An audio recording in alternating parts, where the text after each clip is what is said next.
La soberanía de Dios es una de las verdades más fundamentales a las que podemos aferrarnos en nuestra vida. Es la comprensión de que Dios, el creador de los cielos y la tierra, tiene el control absoluto de todo, desde los eventos más grandiosos de la historia hasta los detalles más pequeños de nuestra vida diaria. Nada escapa a su conocimiento ni a su voluntad. Debemos reconocer que, sin importar cómo nos sintamos respecto a las dificultades que enfrentamos, Dios sigue en su trono, gobernando todas las cosas conforme a su perfecta sabiduría y propósito. Cuando nos enfrentamos a la oposición, cuando encontramos enemigos, ya sean físicos, emocionales o espirituales, es fácil sentirnos abrumados e impotentes. Podemos quedar atrapados en el miedo, la ansiedad e incluso la ira, preguntándonos cómo podremos superar los desafíos que se nos presentan. Sin embargo, cuando entendemos y abrazamos la soberanía de Dios, todo cambia. Nos da un sentido de seguridad y paz que no puede ser sacudido por el caos que nos rodea. Saber que Dios es soberano significa que nada puede sucedernos sin su permiso. Él permite que las cosas ocurran en nuestra vida, pero siempre bajo su cuidadosa vigilancia. Consideremos la historia de Job en el Antiguo Testamento. Job era un hombre que, sin haber cometido falta alguna, sufrió pérdidas devastadoras. Su riqueza, su salud y sus hijos, todo le fue arrebatado. No obstante, en medio de este sufrimiento insoportable, Job reconoció la soberanía de Dios y declaró: «El Señor dio y el Señor quitó. Bendito sea el nombre del Señor». Su capacidad para aceptar lo que estaba sucediendo, no porque fuera fácil o indoloro, sino porque confiaba en que la voluntad de Dios era perfecta y estaba más allá de su comprensión, revela la fortaleza que proviene de saber que Dios es soberano. La soberanía de Dios no significa que Él cause todo el mal, pero sí que lo permite con un propósito. En el mundo en el que vivimos, estamos rodeados de sufrimiento, odio, injusticia y dolor. Hay fuerzas en acción que no podemos comprender por completo. Sin embargo, Dios, en su sabiduría, permite que estas cosas sucedan, no para ser una carga o para hacernos daño, sino para moldearnos. Utiliza las pruebas y los enemigos que enfrentamos como un medio de paz, poniendo a prueba nuestra fe y refinando nuestro carácter. Aceptar esto no es fácil con nuestra comprensión humana, pero cuando reconocemos que Dios está obrando incluso a través de nuestras dificultades, comenzamos a ver nuestros problemas desde una perspectiva diferente. El apóstol Pablo, en Romanos capítulo 8, versículo 28, nos recuerda esta verdad. Y sabemos que en todas las cosas Dios obra para el bien de quienes lo aman, de los que han sido llamados según su propósito. Todo, incluidas las dificultades, las injusticias y los enemigos que enfrentamos, forma parte del perfecto plan de Dios. Él tiene un propósito en todo lo que sucede. Incluso cuando sentimos que estamos siendo atacados o abandonados, la soberanía de Dios significa que Él puede transformar lo que parece una derrota en una victoria, no solo para su gloria, sino para nuestro crecimiento y bienestar. Además, la soberanía de Dios nos asegura que nadie puede oponerse a su voluntad. Podemos encontrar personas que intenten hacernos daño, que se levanten como enemigos contra nosotros, pero, en última instancia, no podrán frustrar el plan de Dios. Su oposición puede causarnos dolor, pero no puede desviar los propósitos de Dios para nuestra vida. Dios es quien abre puertas y quien las cierra. Él es quien eleva y quien humilla. Y sin importar los enemigos que enfrentemos, podemos consolarnos al saber que la autoridad de Dios es suprema y que nadie es mayor que Él. Al final, la soberanía de Dios es un llamado a confiar en Él completamente, aun cuando el camino sea difícil y el futuro parezca incierto. Es un recordatorio de que, aunque no entendamos por qué suceden las cosas, podemos confiar en que Dios es bueno, fiel y está en control. Los enemigos que enfrentamos en la vida pueden parecer gigantes, pero no son nada comparados con el poder de nuestro Dios soberano. Confiar en el tiempo de Dios es uno de los aspectos más cruciales de vivir una vida de fe. Es fácil querer que las cosas sucedan según nuestros términos y en nuestro propio tiempo. Vivimos en un mundo que fomenta la gratificación instantánea, donde se espera que las respuestas lleguen rápidamente y las soluciones estén a solo un clic de distancia. Pero el tiempo de Dios no funciona como el nuestro. Su tiempo es perfecto, y a menudo es diferente de lo que esperamos o deseamos. Sin embargo, es precisamente en esta diferencia donde nuestra fe es probada y refinada. Vivimos en una sociedad que valora la velocidad y la eficiencia. Queremos que las cosas sucedan de inmediato, y cuando no ocurren tan rápido como queremos, nos volvemos ansiosos, impacientes e incluso desanimados. Pero confiar en el tiempo de Dios significa rendir nuestro sentido de control y reconocer que Él conoce el momento adecuado para todo. Los caminos de Dios son más altos que los nuestros, y sus pensamientos son más elevados que nuestros pensamientos. Lo que podríamos percibir como retrasos o plegarias sin respuesta puede, en realidad, formar parte de su plan perfecto. Uno de los mayores ejemplos de confianza en el tiempo de Dios se encuentra en la vida de Abraham. Dios le prometió que sería padre de muchas naciones. Sin embargo, durante años, Abraham y su esposa Sara permanecieron sin hijos. Ya eran ancianos y la promesa parecía imposible. Habría sido fácil para ellos rendirse o tomar el asunto en sus propias manos. Pero Dios tenía un plan. Cuando Abraham tenía 100 años y Sara 90, Dios cumplió su promesa y les dio un hijo, Isaac. No fue ni un momento antes ni un momento después, sino en el tiempo perfecto. A través de Isaac, la promesa de Dios a Abraham se transmitió por generaciones. A lo largo de las Escrituras, hay innumerables ejemplos de personas que tuvieron que esperar el tiempo de Dios. Moisés esperó 40 años en el desierto, antes de que Dios lo llamara para liberar a los israelitas de Egipto. José, vendido como esclavo por sus hermanos, pasó años en prisión antes de ser exaltado a una posición de poder en Egipto.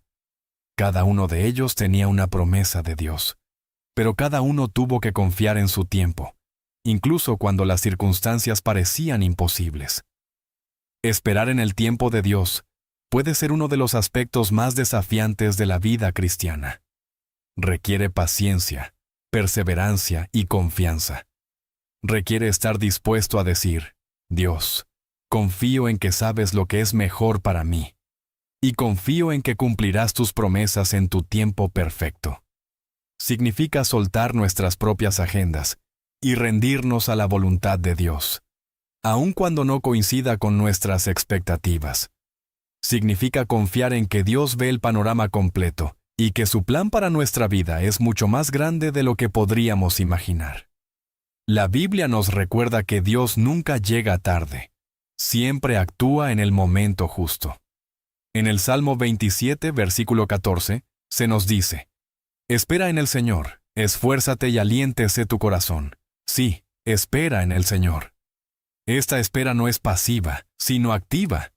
Es una espera llena de esperanza, sabiendo que Dios está obrando tras bambalinas, incluso cuando no vemos resultados inmediatos. Confiar en el tiempo de Dios no significa quedarse de brazos cruzados sin hacer nada. Significa ser obediente, seguir caminando por fe, y saber que Dios actuará en su momento perfecto.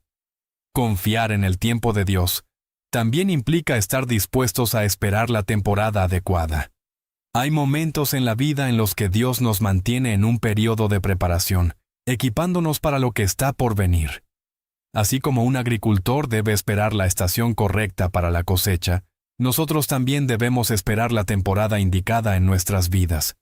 Puede haber lecciones que Dios quiere enseñarnos, carácter que desea desarrollar en nosotros, y circunstancias que quiere ordenar antes de abrirnos la puerta al siguiente capítulo de nuestra vida. Cuando confiamos en el tiempo de Dios, no estamos simplemente esperando que algo suceda. Confiamos en que el proceso es tan importante como el resultado. Es en la espera donde nuestra fe se profundiza. Es en la espera donde aprendemos a depender de Dios, a crecer en paciencia y a comprender mejor su carácter. Cuando miramos hacia atrás, a menudo podemos ver que Dios estaba obrando de maneras que en su momento no entendíamos. Vemos cómo la espera era parte de su plan mayor, y podemos darle la gloria por cómo todo se desarrolló perfectamente al final. El perdón y el amor son dos de los principios más poderosos de la fe cristiana. Sin embargo, a menudo son los más difíciles de practicar, especialmente cuando hemos sido heridos o perjudicados por otros. La Biblia nos llama a perdonar y amar, no solo cuando es fácil o conveniente, sino especialmente cuando es difícil, cuando sentimos que tenemos derecho a aferrarnos a nuestra ira y resentimiento. Es en esos momentos cuando se revela el verdadero poder del perdón y el amor. El perdón no significa excusar las ofensas que nos han hecho ni fingir que no nos han dolido. No se trata de eximir al ofensor de responsabilidad ni de darle un pase libre.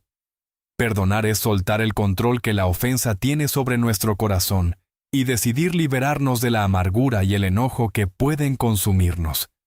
Es rendir nuestro deseo de venganza y confiar en que Dios tratará con la situación a su manera. Jesús mismo nos mostró este ejemplo cuando fue crucificado, diciendo: Padre, perdónalos, porque no saben lo que hacen.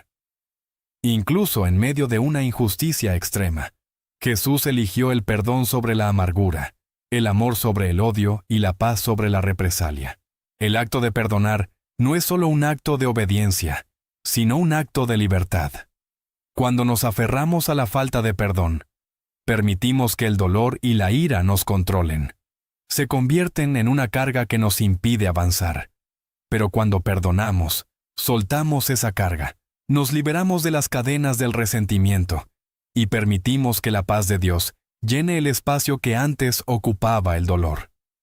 El perdón no siempre es fácil, pero es una elección, una decisión de obedecer a Dios y confiar en que Él sanará nuestro corazón. El amor, por otro lado, es la fuerza que impulsa el perdón. Es a través del amor que podemos perdonar, porque el amor ve más allá de la ofensa y reconoce a la persona como un hijo de Dios. El amor no guarda rencor, sino que decide dejar el pasado atrás y mirar hacia el futuro. En la primera carta a los Corintios, capítulo 13, el apóstol Pablo escribe: El amor es paciente, es bondadoso, no tiene envidia, no es jactancioso, no es orgulloso, no deshonra a los demás, no es egoísta, no se irrita fácilmente, no guarda rencor.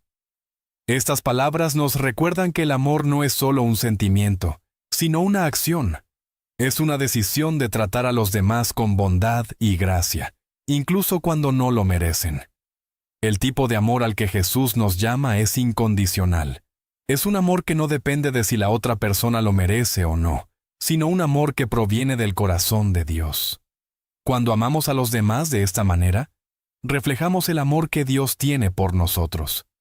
A pesar de nuestros errores, nuestras fallas y nuestro pecado, Dios nos ama con un amor eterno, nos perdona, no porque lo merezcamos, sino porque Él así lo elige. Y a su vez, nos llama a amar y perdonar a los demás de la misma manera. Este tipo de amor no es fácil. No es el tipo de amor que nos surge de manera natural. Va en contra de nuestros instintos amar a quienes nos han herido, perdonar a quienes nos han hecho daño. Pero cuando recordamos el amor y el perdón que Dios nos ha dado, se hace más fácil extender ese mismo amor a los demás. Estamos llamados a perdonar, no solo una vez, sino repetidamente. En el Evangelio de Mateo, capítulo 18, versículos 21 y 22, Pedro le preguntó a Jesús, ¿cuántas veces debía perdonar a alguien que pecara contra él? Sugiriendo que tal vez 7 veces era suficiente.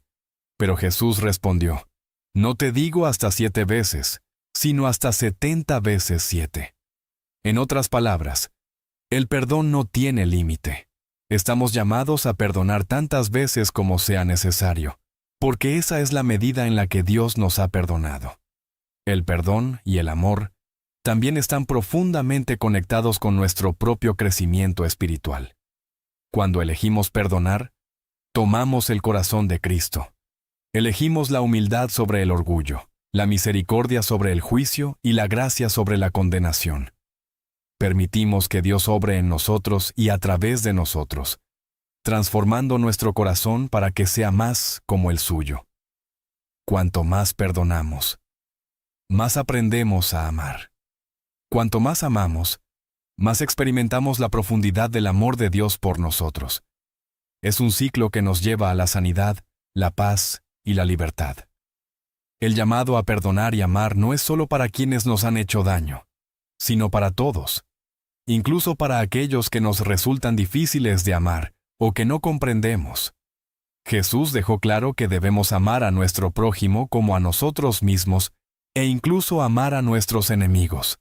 En Mateo capítulo 5, versículo 44, Él dice, «Pero yo les digo, amen a sus enemigos y oren por quienes los persiguen». Este amor radical es la marca distintiva de la fe cristiana. Un amor que va más allá del entendimiento humano y se extiende con compasión, incluso hacia quienes nos oponen. En última instancia, el perdón y el amor reflejan el carácter de Dios. Cuando perdonamos y amamos a los demás, estamos mostrando el corazón de Dios al mundo que nos rodea. Es a través de nuestras acciones que otros pueden ver a Cristo en nosotros. Es a través del perdón y el amor que podemos traer sanidad y esperanza a un mundo quebrantado. Y en el proceso, encontramos sanidad para nuestro propio corazón. La justicia de Dios es una verdad que atraviesa toda la Escritura. Desde el principio de los tiempos, Dios ha sido un juez justo, pesando los corazones de los hombres y ejecutando juicio con perfecta sabiduría. A diferencia de la justicia humana, que puede ser defectuosa y parcial, la justicia de Dios es absoluta, pura e inquebrantable. Él lo ve todo, lo sabe todo, y juzga con una imparcialidad que no puede ser corrompida. Su justicia no está influenciada por el poder, la riqueza o el estatus. No se deja llevar por emociones, ni está limitada por la comprensión humana. Dios es paciente, y aunque a veces parezca que el mal prevalece, nunca tendrá la última palabra. La justicia de Dios opera en un tiempo divino, no en un tiempo humano. Traer plagas sobre Egipto y abrir el Mar Rojo para llevar a su pueblo a la libertad. Su justicia se manifestó no solo en el castigo del faraón, sino también en el rescate de aquellos que habían sido agraviados. Para quienes confían en Dios, su justicia es una fuente de gran consuelo. Significa que ningún mal pasará desapercibido. Ninguna injusticia quedará sin resolver. Ningún mal tendrá la victoria final. Significa que cada acto de engaño, cada traición, cada opresión, algún día recibirán respuesta de un Dios justo y santo. Esto no significa que debamos tomar la justicia en nuestras propias manos, porque Dios ha dicho, «Mía es la venganza, yo pagaré», dice el Señor. Nuestro papel es confiar en Él, caminar en obediencia y saber que Él hará todas las cosas justas en su tiempo perfecto. La justicia de Dios está profundamente conectada con su misericordia. Aunque es justo y debe castigar el pecado, también ha provisto un camino para que los pecadores sean redimidos.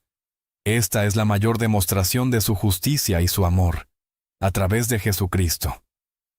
La cruz es el lugar donde la justicia y la misericordia se encuentran. Dios no ignoró el pecado ni lo desestimó a la ligera. En cambio, puso todo el peso de su justicia sobre su propio Hijo, para que quienes creen en Él puedan ser perdonados. Cristo tomó el castigo que nos correspondía, satisfaciendo las demandas de la justicia y, al mismo tiempo, ofreciendo el don de la gracia. Gracias a esto, no solo somos receptores de la justicia de Dios, sino que también estamos llamados a ser instrumentos de justicia en el mundo. Debemos defender la verdad, proteger a los débiles y sostener la rectitud en nuestras acciones y palabras. Estamos llamados a reflejar la justicia de Dios en la forma en que tratamos a los demás, asegurándonos de no participar en la injusticia sino más bien de trabajar para llevar luz a la oscuridad. Esto no siempre es fácil y puede tener un costo, pero podemos perseverar, sabiendo que servimos a un Dios que lo ve todo, que lo recuerda todo, y que un día traerá la justicia definitiva a la tierra. Orar por nuestros enemigos es uno de los mandamientos más desafiantes de toda la Escritura. Va en contra de la naturaleza humana pedirle a Dios que bendiga a quienes nos han hecho daño, interceder por quienes nos han causado dolor, y buscar su misericordia para aquellos que, a nuestros ojos, no la merecen. Sin embargo, esto es precisamente lo que Jesús nos llama a hacer. En el Evangelio de Mateo, capítulo 5, versículo 44, Él dice: «Pero yo os digo, amad a vuestros enemigos, y orad por los que os persiguen». Este mandamiento no es una sugerencia, ni está reservado para cuando sintamos que estamos listos para perdonar. Es una instrucción directa de aquel que, mientras colgaba en la cruz, oró por sus enemigos.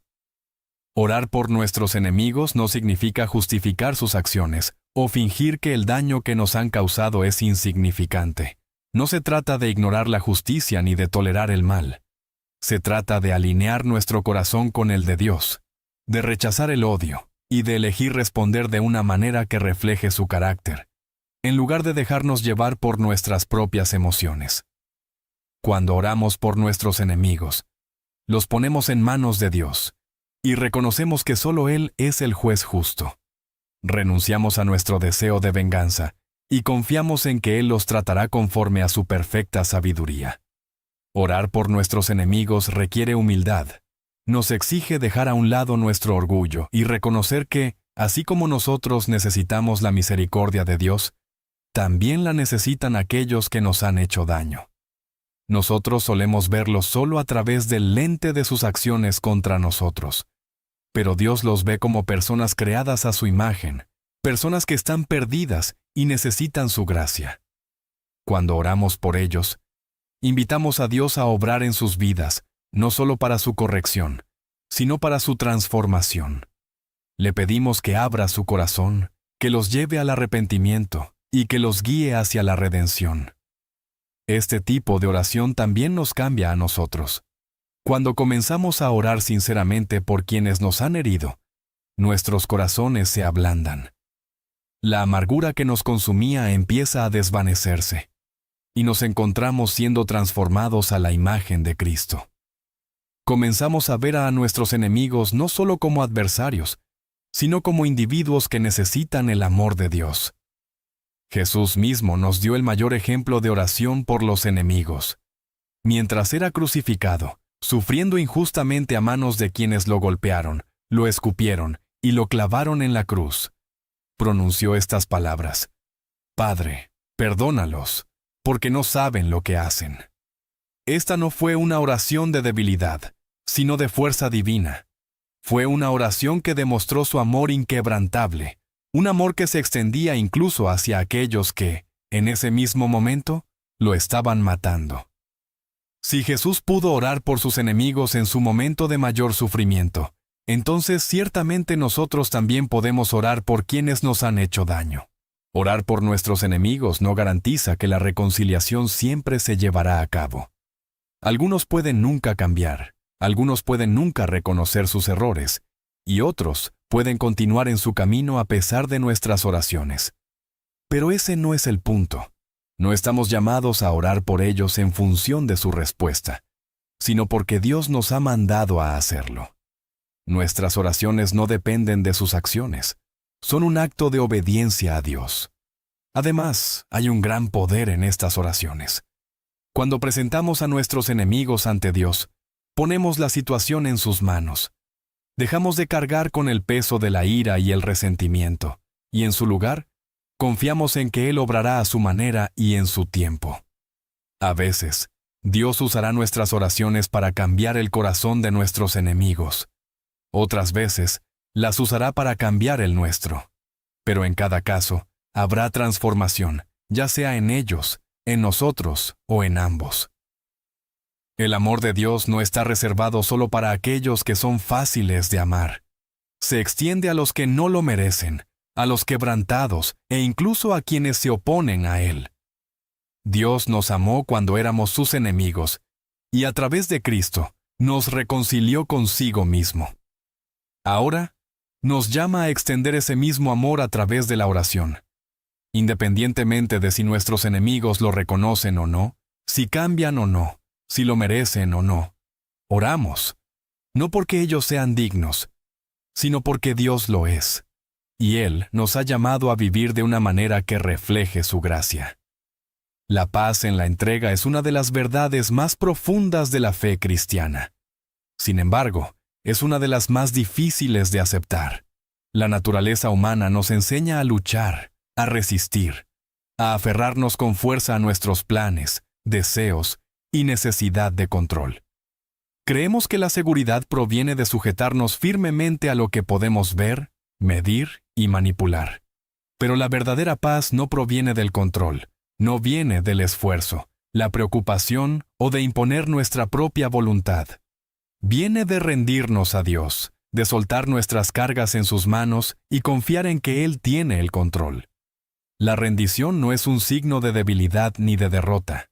Es un acto de confianza, un reconocimiento de que los caminos de Dios son más altos que los nuestros y que su sabiduría supera con creces la nuestra.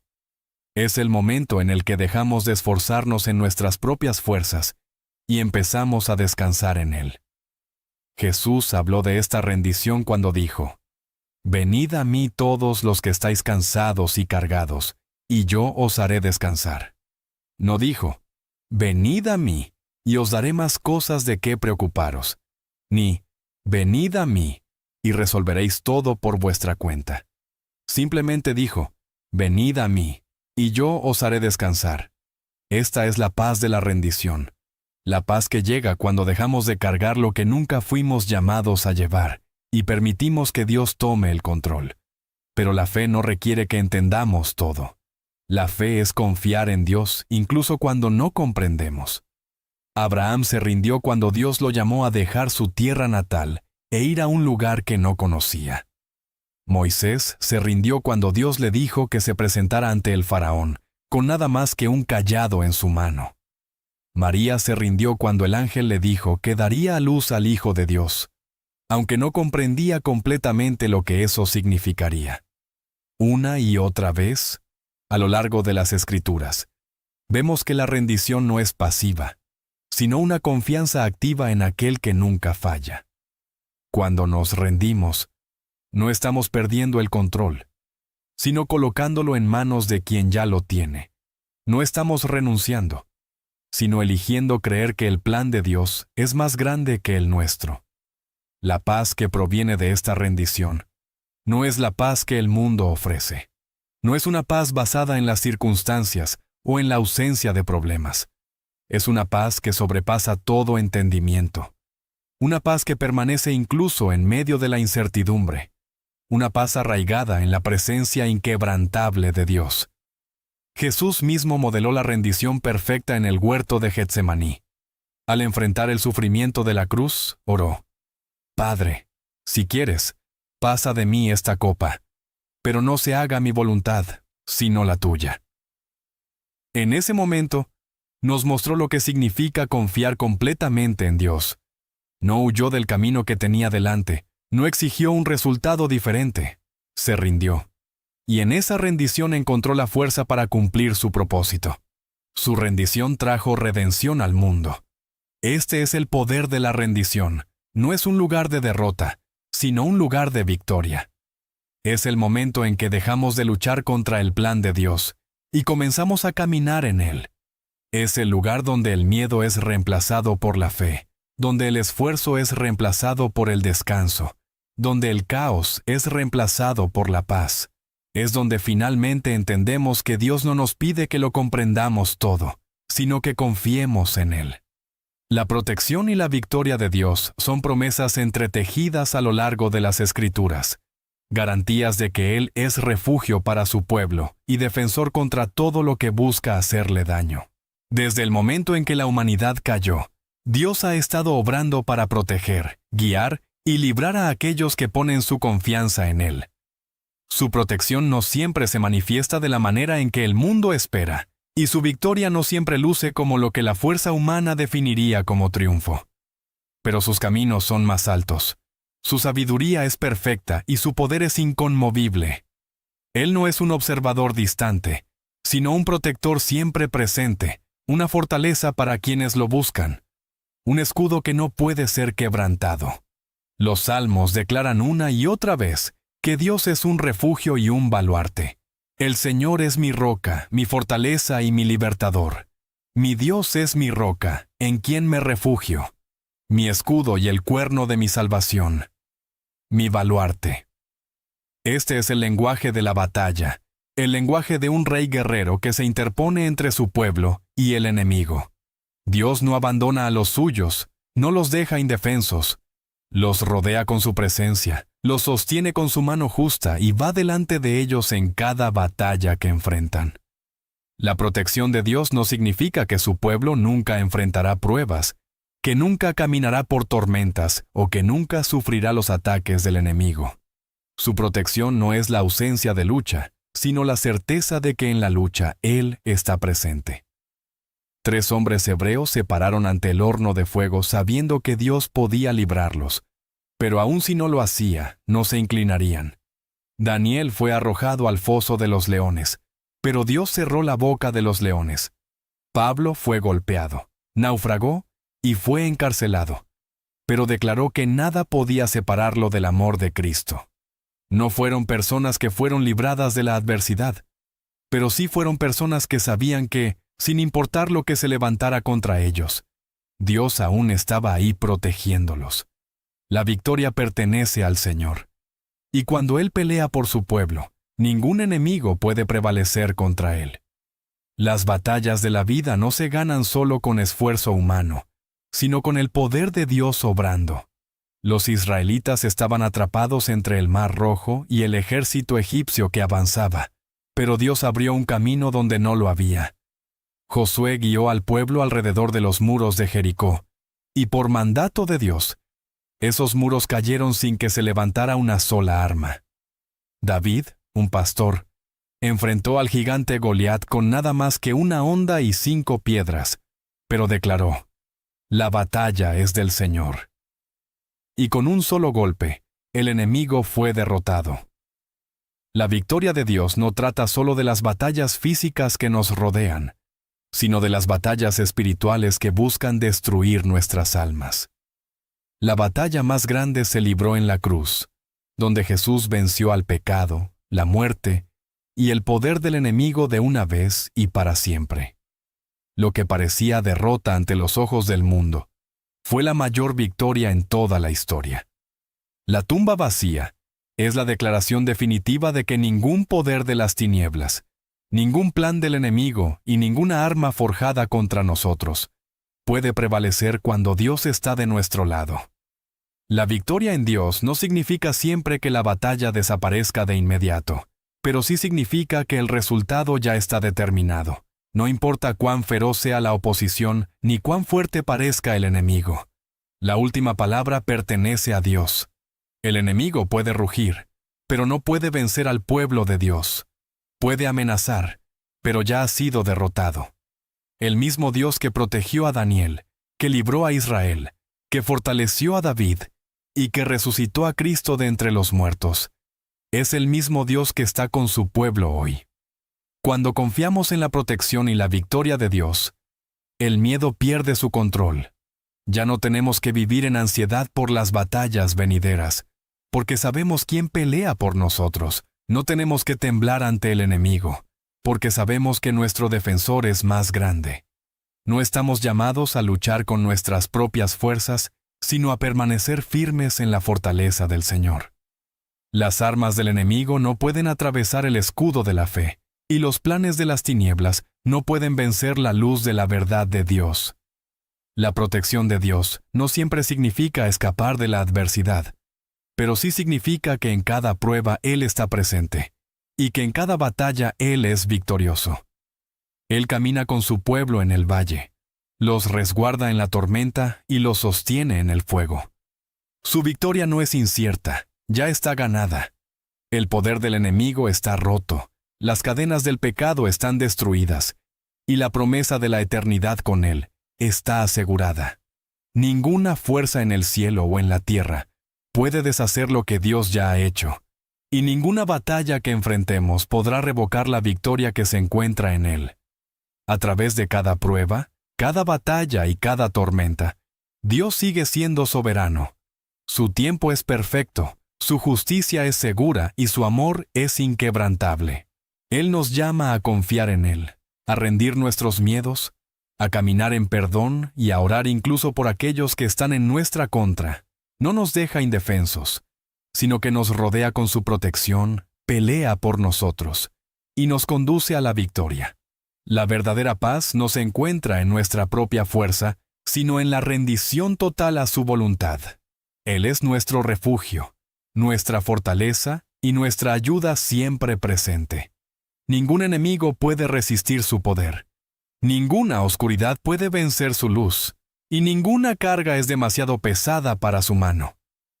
Cuando ponemos nuestra vida por completo en Él, no caminamos en miedo, sino en fe, sabiendo que la batalla ya ha sido ganada. Pero la fe no requiere que entendamos todo. La fe es confiar en Dios, incluso cuando no comprendemos.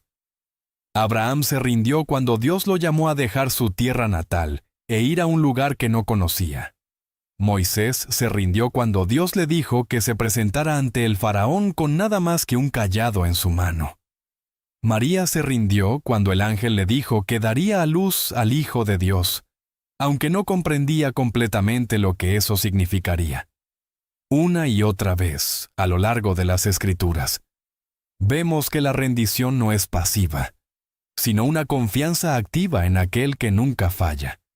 Cuando nos rendimos, no estamos perdiendo el control, sino colocándolo en manos de quien ya lo tiene. No estamos renunciando, sino eligiendo creer que el plan de Dios es más grande que el nuestro. La paz que proviene de esta rendición no es la paz que el mundo ofrece, no es una paz basada en las circunstancias o en la ausencia de problemas.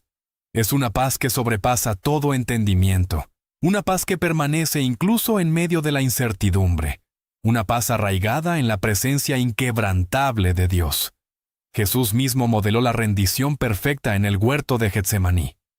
Al enfrentar el sufrimiento de la cruz, oró: Padre, si quieres, pasa de mí esta copa, pero no se haga mi voluntad, sino la tuya. En ese momento nos mostró lo que significa confiar completamente en Dios. No huyó del camino que tenía delante, no exigió un resultado diferente. Se rindió. Y en esa rendición encontró la fuerza para cumplir su propósito. Su rendición trajo redención al mundo. Este es el poder de la rendición. No es un lugar de derrota, sino un lugar de victoria. Es el momento en que dejamos de luchar contra el plan de Dios y comenzamos a caminar en Él.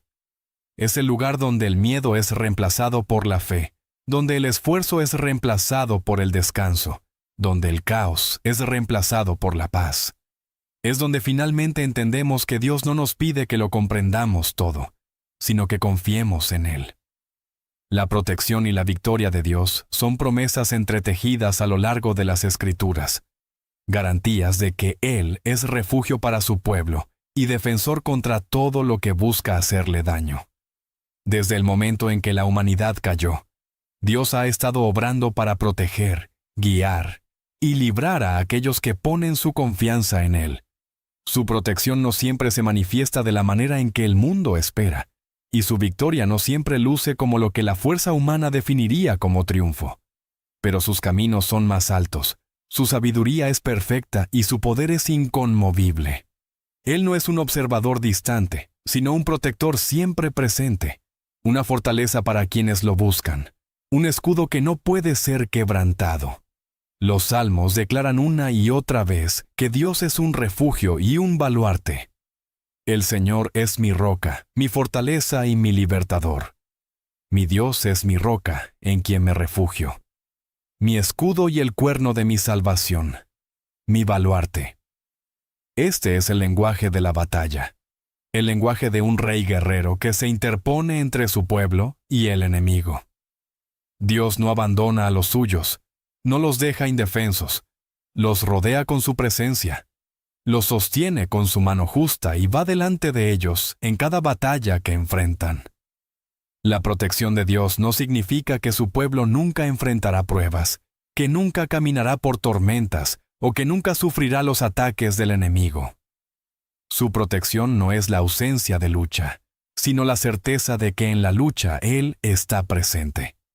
3 hombres hebreos se pararon ante el horno de fuego sabiendo que Dios podía librarlos, pero aun si no lo hacía, no se inclinarían. Daniel fue arrojado al foso de los leones, pero Dios cerró la boca de los leones. Pablo fue golpeado, naufragó y fue encarcelado, pero declaró que nada podía separarlo del amor de Cristo.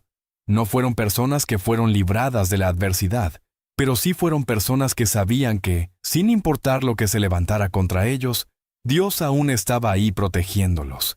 La victoria pertenece al Señor, y cuando Él pelea por su pueblo, ningún enemigo puede prevalecer contra Él. Las batallas de la vida no se ganan solo con esfuerzo humano, sino con el poder de Dios obrando. Los israelitas estaban atrapados entre el Mar Rojo y el ejército egipcio que avanzaba, pero Dios abrió un camino donde no lo había. Josué guió al pueblo alrededor de los muros de Jericó y, por mandato de Dios, esos muros cayeron sin que se levantara una sola arma. David, un pastor, enfrentó al gigante Goliat con nada más que una honda y 5 piedras, pero declaró: «La batalla es del Señor». Y con un solo golpe, el enemigo fue derrotado.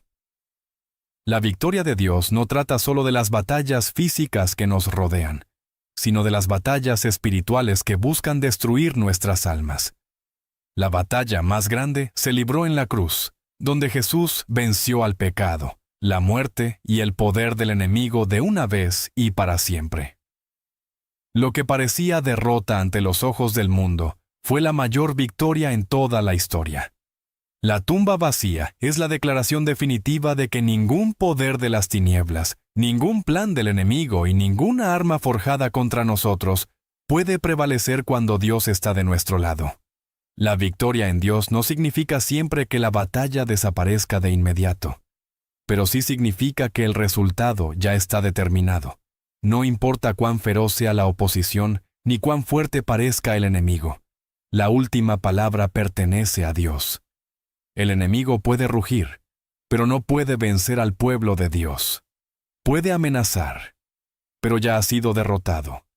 El mismo Dios que protegió a Daniel, que libró a Israel, que fortaleció a David y que resucitó a Cristo de entre los muertos, es el mismo Dios que está con su pueblo hoy.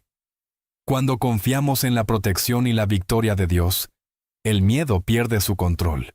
Ya no tenemos que vivir en ansiedad por las batallas venideras, porque sabemos quién pelea por nosotros. No tenemos que temblar ante el enemigo, porque sabemos que nuestro defensor es más grande. No estamos llamados a luchar con nuestras propias fuerzas, sino a permanecer firmes en la fortaleza del Señor.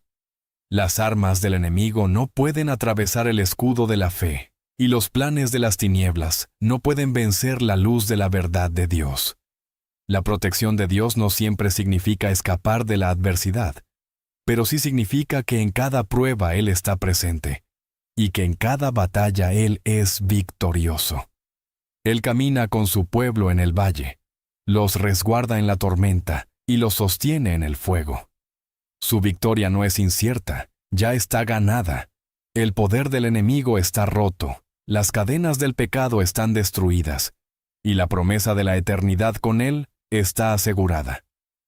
Ninguna fuerza en el cielo o en la tierra puede deshacer lo que Dios ya ha hecho, y ninguna batalla que enfrentemos podrá revocar la victoria que se encuentra en Él. A través de cada prueba, cada batalla y cada tormenta, Dios sigue siendo soberano. Su tiempo es perfecto, su justicia es segura y su amor es inquebrantable. Él nos llama a confiar en Él, a rendir nuestros miedos, a caminar en perdón y a orar incluso por aquellos que están en nuestra contra.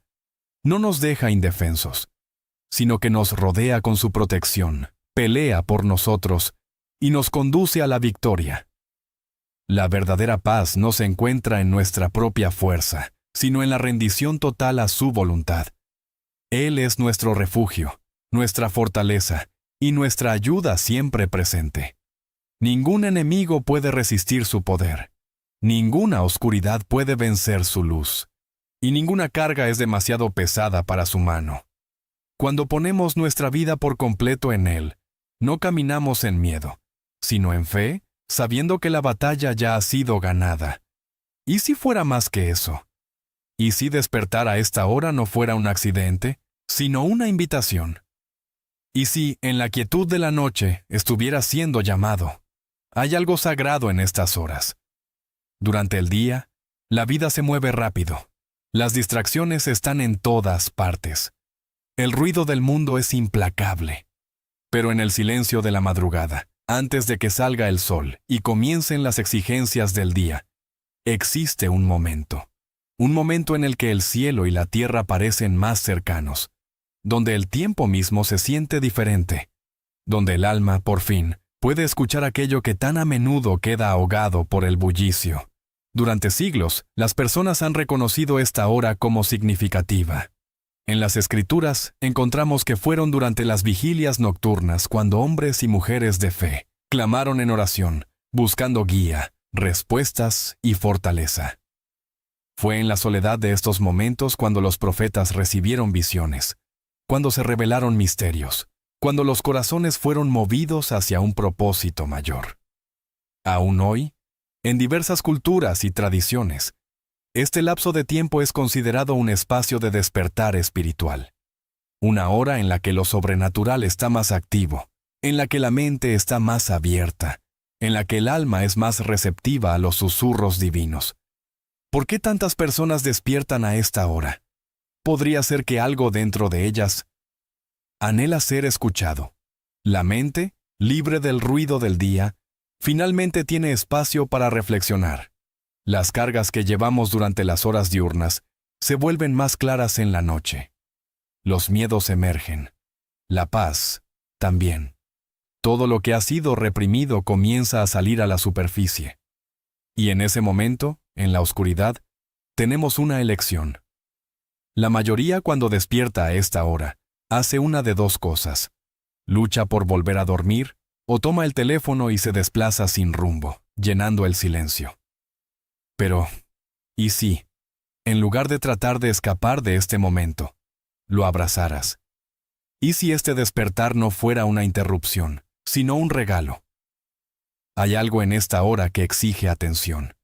Es el tiempo en el que los pensamientos son más claros, cuando el espíritu es más sensible.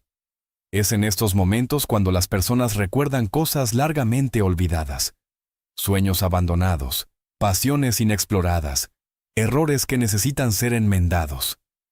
Es en esta hora cuando la inspiración surge, cuando las ideas creativas emergen, cuando las respuestas aparecen de la nada. La mente, libre de las exigencias del mundo, comienza a procesar lo que realmente importa. Pero más allá del pensamiento y la reflexión, hay algo aún más profundo ocurriendo.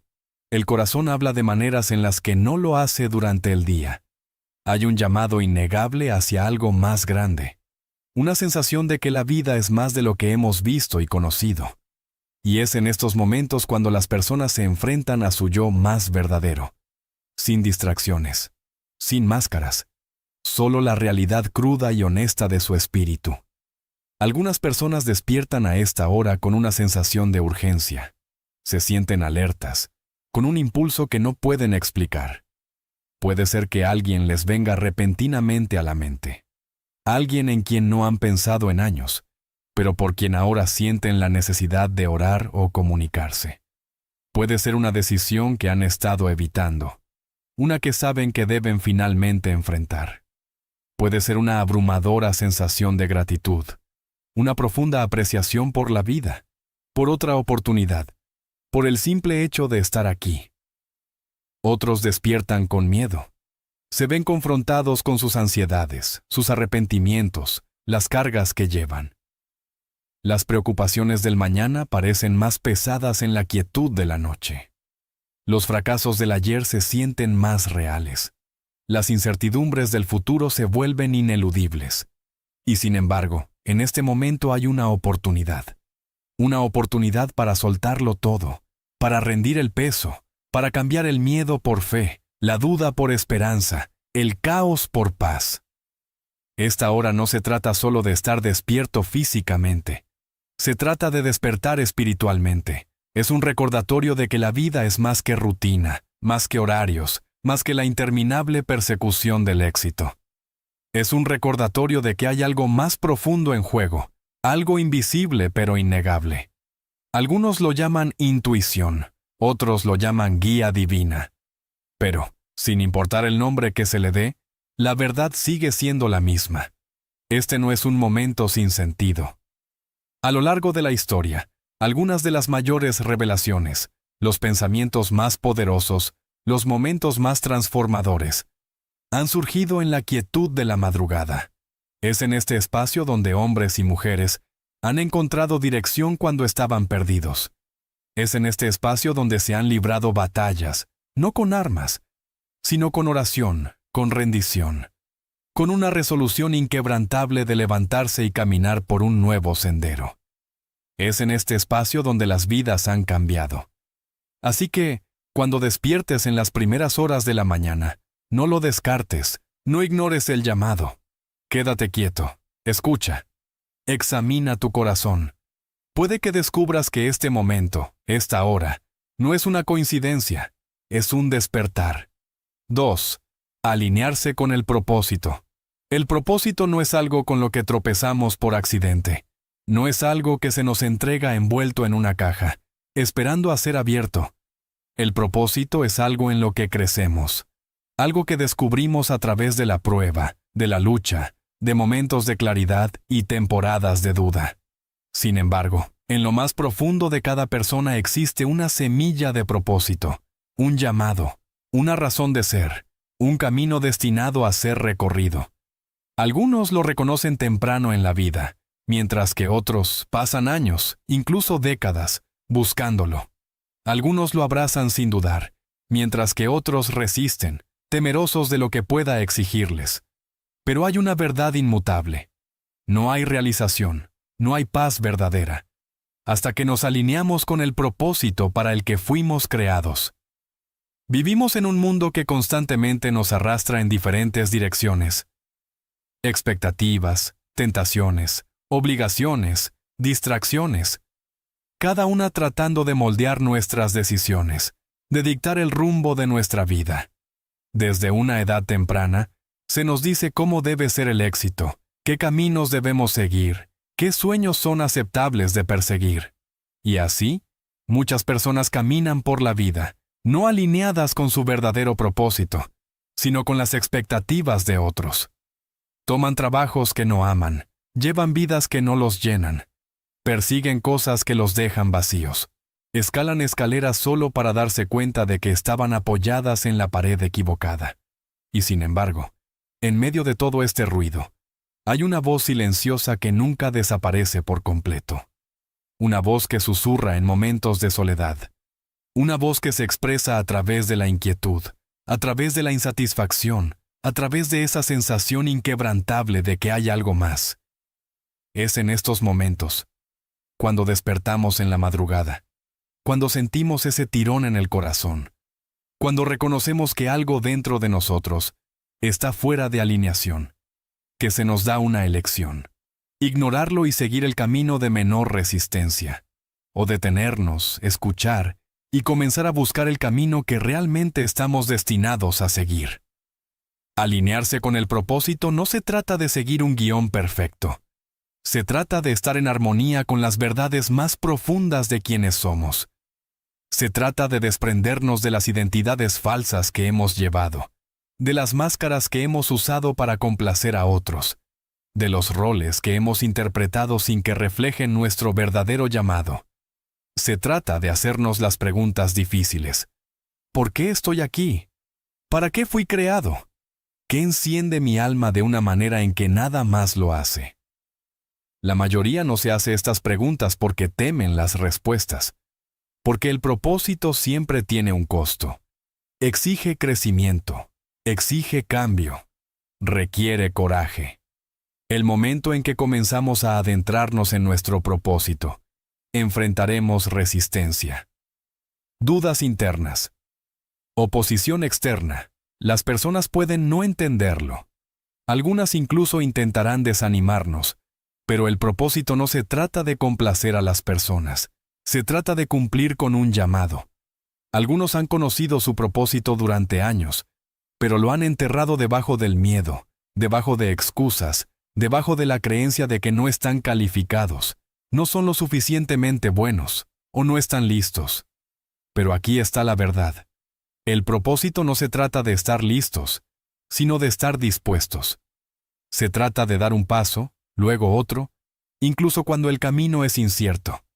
Se trata de confiar en que lo que ha sido puesto dentro de nosotros está allí por una razón, que los dones que se nos han dado deben ser usados, que los sueños que llevamos fueron plantados en nosotros por una razón divina. El propósito no siempre se trata de gestos grandiosos o de una misión que cambie el mundo. A veces el propósito se encuentra en las cosas pequeñas, en el momento tranquilo, en las formas en que nos presentamos para los demás, en el amor que damos, en las vidas que tocamos. El propósito se trata de alineación, no solo con lo que hacemos, sino con quiénes somos, con cómo vivimos, con lo que representamos. Se trata de estar en armonía con el llamado más profundo que está dentro de nosotros. Cuando nos alineamos con nuestro propósito, la vida cobra un nuevo significado.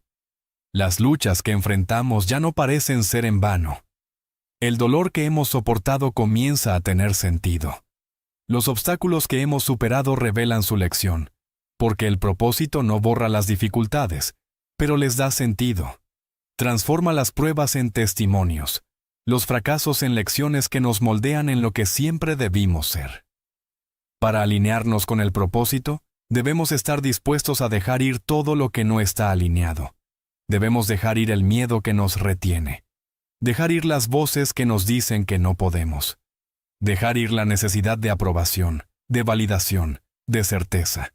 Porque el propósito no viene con un mapa de ruta. Viene con fe. Viene con la disposición a confiar en que si damos un paso en la dirección correcta, el siguiente paso se revelará. El propósito no se trata solo de lo que hacemos, se trata de quiénes nos convertimos. Se trata de despertar cada día con un sentido de dirección, con un fuego interno que no puede ser apagado. Se trata de caminar con confianza, sabiendo que no estamos aquí por accidente, que nuestra existencia es intencional, que nuestras vidas importan. Y así, cuando esa voz llame, cuando el movimiento en tu alma se niegue a ser ignorado, escucha.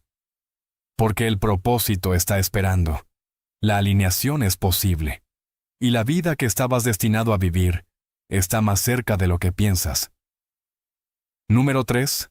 Pasos de acción para la transformación. La transformación es una palabra que lleva un gran peso.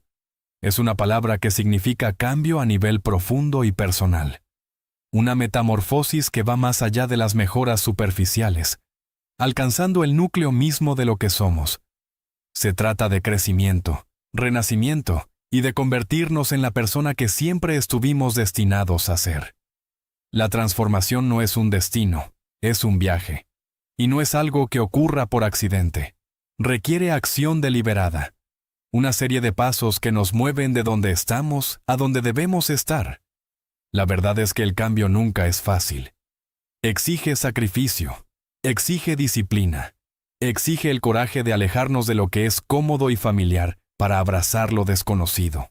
Pero a pesar de los desafíos, la transformación es posible para cualquiera que esté dispuesto a dar el primer paso.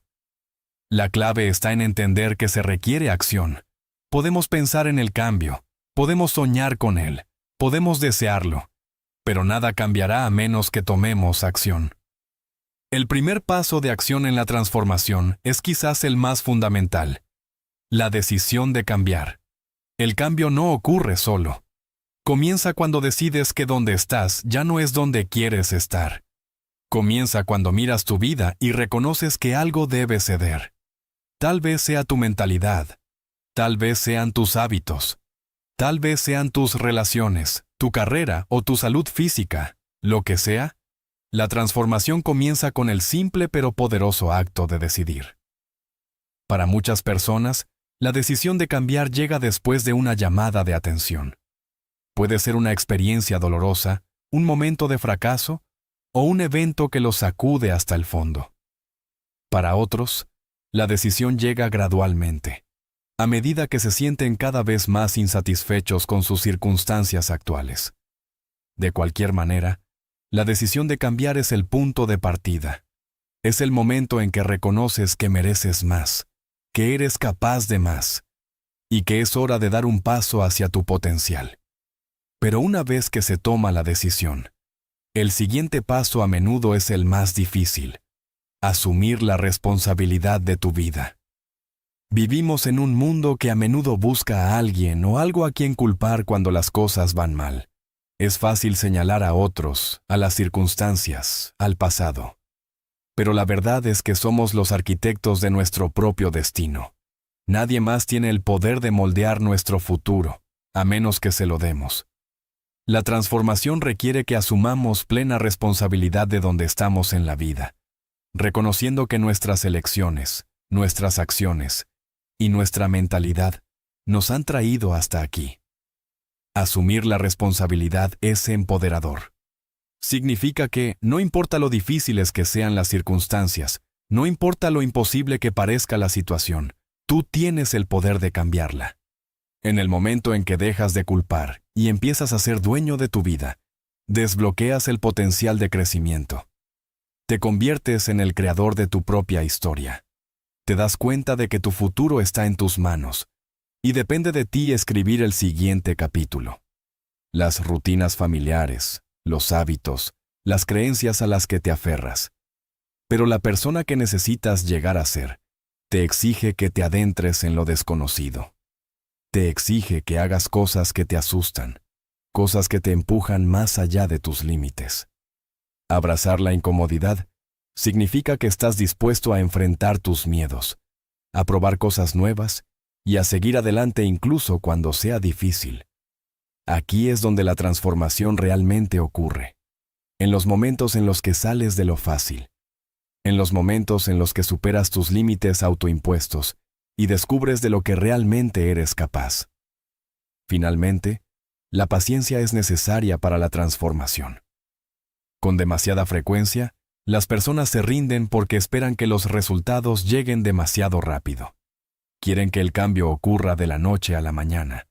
Pero la transformación es un proceso que lleva tiempo. Es fácil frustrarse cuando el progreso no es tan rápido como te gustaría. Pero recuerda, el cambio duradero lleva tiempo para consolidarse. Confía en el proceso. Sigue tomando acción, incluso si los resultados no se muestran de inmediato. Los pequeños pasos que tomas hoy llevarán a grandes resultados mañana.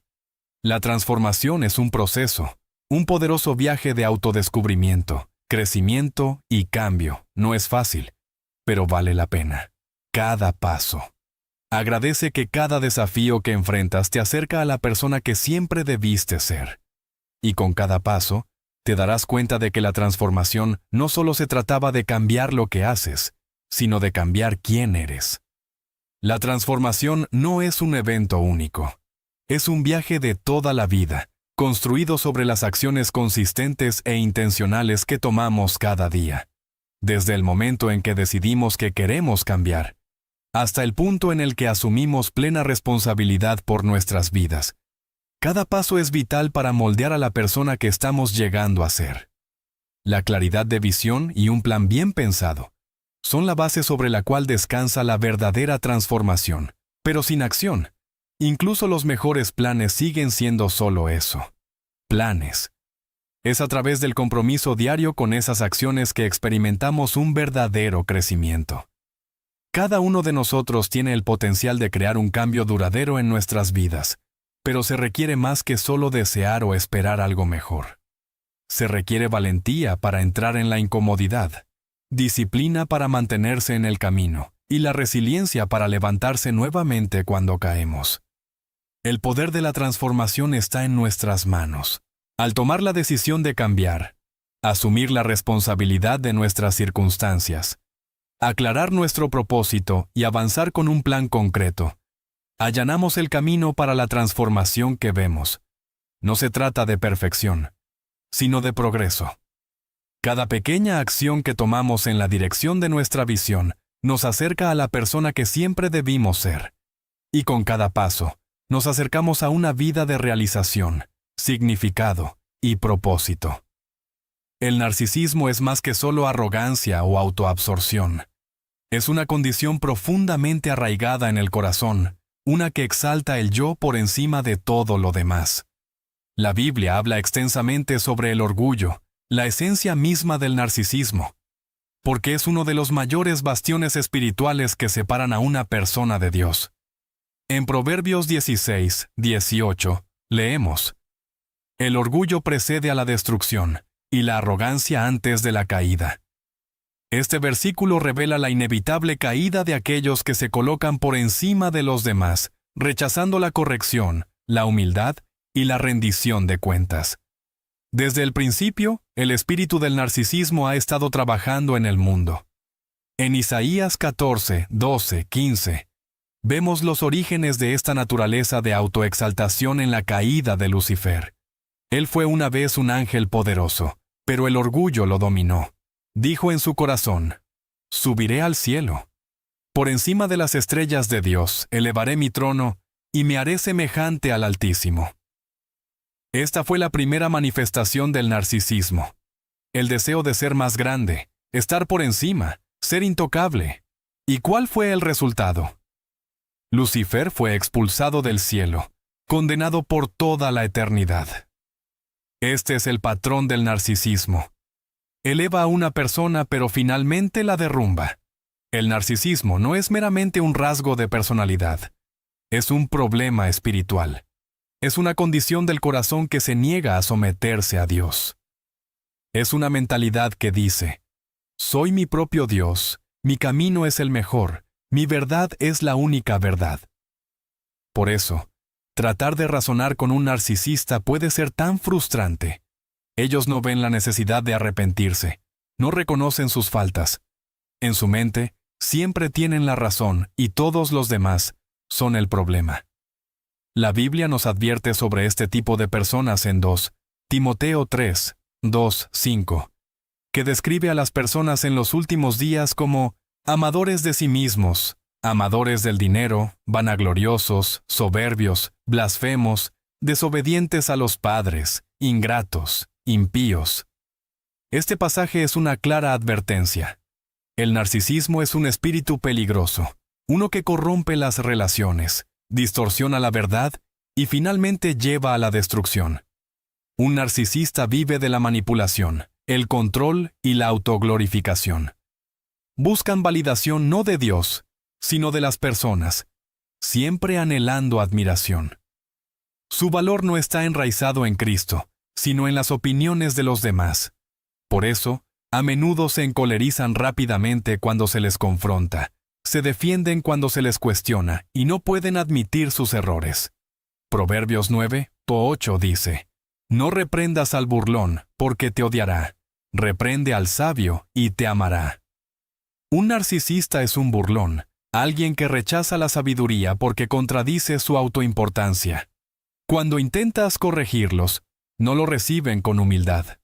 En su lugar, atacan, culpan a otros, o distorsionan la realidad para hacer que ellos mismos sean las víctimas. Jesús mismo se encontró con el espíritu del narcisismo en los fariseos. Estos líderes religiosos no estaban interesados en la verdad. Estaban interesados en el poder, la reputación y el control. Les encantaba ser vistos como justos, pero por dentro sus corazones estaban llenos de orgullo. En Mateo 23, 27-28, Jesús les reprendió diciendo: «Ay de ustedes, escribas y fariseos, hipócritas, porque son como sepulcros blanqueados, que por fuera ciertamente se ven hermosos, pero por dentro están llenos de huesos de muertos y de toda inmundicia». Esta es la esencia del narcisismo. Un exterior pulido que oculta un espíritu en decadencia. La sabiduría es uno de los mayores regalos que Dios ofrece a aquellos que lo buscan. No es solo conocimiento o inteligencia. Es la capacidad de ver a través de las decepciones del enemigo y actuar conforme a la verdad de Dios. Cuando tratamos con personas difíciles, incluidos aquellos con un espíritu narcisista, la sabiduría es la diferencia entre caer en su trampa y elevarse por encima de su esquema. La Biblia insta constantemente a los creyentes a buscar sabiduría, porque sin ella somos fácilmente manipulados, provocados y extraviados. Proverbios 4:7 declara: La sabiduría es la principal cosa. Adquiere sabiduría, y con todos tus bienes adquiere entendimiento. Esto significa que cuando enfrentamos conflictos, manipulación o provocaciones, nuestra primera respuesta no debe ser ira, miedo o represalia. Debe ser sabiduría. Uno de los mayores errores que las personas cometen al tratar con individuos narcisistas es entrar en confrontaciones directas. El instinto natural es defenderse, probar la verdad, exponer el engaño. Pero la sabiduría de Dios opera de manera diferente. Proverbios 26:4 advierte: No respondas al necio conforme a su necedad, no sea que tú también seas como él. Esto no significa que debamos permitir que las mentiras no sean confrontadas, pero sí significa que discutir con alguien que se niega a ver la verdad es inútil. Un narcisista vive del drama, atrayendo a otros a batallas emocionales en las que pueden distorsionar las palabras y desviar la culpa. No están interesados en la verdad. Están interesados en el control. La sabiduría nos enseña que no todas las batallas valen la pena. Y a veces, el mejor riesgo es el silencio.